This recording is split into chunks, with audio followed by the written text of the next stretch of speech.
Scuderia Ferrari got the most out of this weekend at the 4.381-kilometer Hungaroring circuit in Budapest, which crowned McLaren, a team able to clearly defeat its opponents based on race pace.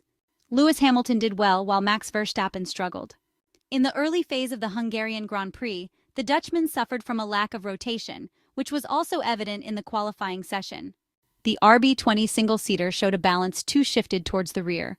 The Austrian team tried various levels of front load to find a balance that could provide the driver with a good feel. With a full tank of fuel, this detrimental setup was amplified. Understeer at the apex of the corner turned into oversteer on exit, which did not help preserve the medium tires.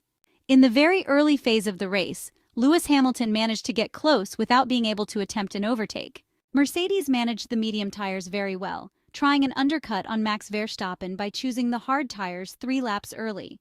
On this track, the undercut is quite powerful due to the high degradation.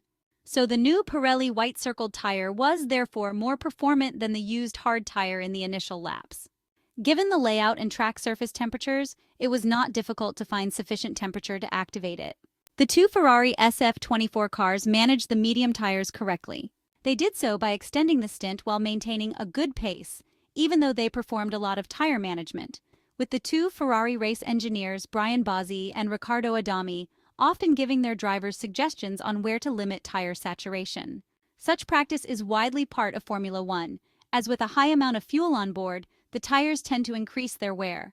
From the first laps, Mercedes realized they had asked too much of the hard tires to make the undercut on Max Verstappen work. The initial push is often detrimental to the tires, so this phase must be balanced very well without risking ruining the entire stint. This situation was not managed well by the German team, which did make the tactic work, but put the compounds, especially the rear ones, under strain. The Dutchman was able to prepare for the overtake, thanks to tires with a few fewer laps on them. In defending, Lewis Hamilton further complicated temperature management by effectively locking the front axle in turn 1. The 7-time Formula One world champion particularly struggled with traction phases, as the rear tires were often overheating. Max Verstappen also faced difficulties, with understeer reappearing even on the hard tires. The Dutchman used the brake balance knob a lot, shifting the balance to the front. This move was ineffective, as the RB20 continued to lack rotation. It was interesting to see how the two Ferrari SF-24 cars found a good pace on the hard tires. Charles Leclerc had a more understeering car on this type of tire, so for the next stint he agreed with the mechanics to increase the incidence by 4 clicks. Ferrari managed the tires especially in turns 4 and 11, where a lot of energy is put into the tire carcass. Thanks also to the battle between Lewis Hamilton and Max Verstappen, the Monegasque reduced the gap to the two.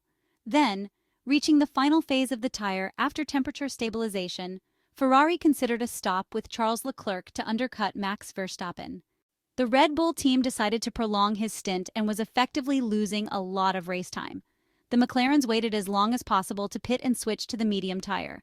The tactic was to have a compound a few laps fresher for the final laps of the race. Overall, the MCL38 cars did not have much degradation, managing the tire quite well. At this stage of the 2024 Formula One Championship, the papaya-colored cars can manage the tires more consistently at different ambient temperatures and on different layouts. Hats off to them. It's only fair to give credit where credit is due. Charles Leclerc and Lewis Hamilton had the same pace in this final phase of the race. With a lighter car, Ferrari worked the medium tire much better in this stint. It was all about balancing the temperature over the course of each lap. For this reason, the hard tire seemed to work a bit better.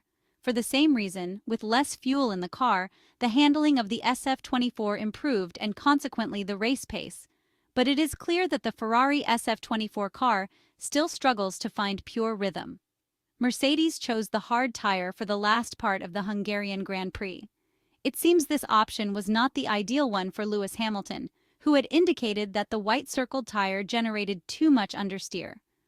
Obviously, as we can see from the telemetry data analysis, McLaren had a few tenths advantage per lap, also thanks to clean air. At the end of the Hungaroring race, the Woking team complicated things unnecessarily. Fearing that Lewis Hamilton might attack them given his good pace, they decided to pit Lando Norris early because the Mercedes driver was about to enter their pit stop window. This unintentionally caused an undercut on Oscar Piastri, who came out behind his teammate after the stop. Hence, it was decided to return the first position to the Australian, which they had taken from him. By delaying the final stop, Max Verstappen concentrated all his opportunities in the last laps, where he had a competitive pace and a balanced car. His rhythm was similar to that of the McLarens that had stopped just before to switch to the medium tire. After the contact with Lewis Hamilton, however, Max Verstappen suffered various balance issues, and his race ended behind the number 16 Ferrari of Charles Leclerc. The problems with the Ferrari are clear. This is the point from which the Maranello technicians started after experimenting in recent races with both the old and new aerodynamic update package for the SF-24 single-seater. However, there is a problem. As of now, there are unfortunately no solutions to quickly correct the issues. Charles Leclerc stated this in an interview with Sky Sport after the Hungarian Grand Prix, where Ferrari finished in 5th and 6th place behind the two McLarens, as well as Lewis Hamilton's Mercedes and Max Verstappen's Red Bull. Ferrari has had to sacrifice race weekends again this year to better understand what wasn't working with the car. In 2023, the Maranello team quickly found effective solutions. But according to the Monegasque, things might be different this year due to the time needed to find what the SF-24 requires to become competitive again as it was a few weeks ago. He believes the Italian side has done the same work as last year and obtained very precise data, which is a certainty. However, the Ferrari driver believes the current situation is different because they don't have something to put on the car to fix the existing problems, and unfortunately, more time will be needed to find something that can help them improve. Charles Leclerc then reflected on the overall result and performance in the Hungarian Grand Prix in Budapest, stating that the pace he had could have even led him to the podium. The final 4th place can be seen as a good result given the circumstances, but even with a different strategy between the 2nd and 3rd stints, he might have still ended up outside the top 3. The Monegasque driver thought the podium was possible as the pace was there, although overtaking on the Budapest track is very difficult. He felt that if they had stayed on track with Max Verstappen at the end of the 2nd stint, they might have had a better final stint, but the race unfolded as it did. They tried to do the undercut on the Dutchman in order to pass him in the pits, managed it, but then lost the position on track, regaining it thanks to the incident between the Red Bull driver and Lewis Hamilton. In the end, Charles Leclerc didn't think they could have done much more than what they did. It was a well-managed race, difficult at the end with the used mediums, but they did well in the management. Ferrari will now have to focus on the Belgian Grand Prix, aware that the track layout of the Spa circuit will most likely put the SF-24 in difficulty, as was the case at the Silverstone circuit. The Maranello team's technicians will be hoping to bring some technical solutions after the summer break to allow Charles Leclerc and Carlos Sainz to capitalize on the true potential of the updated SF-24 cars.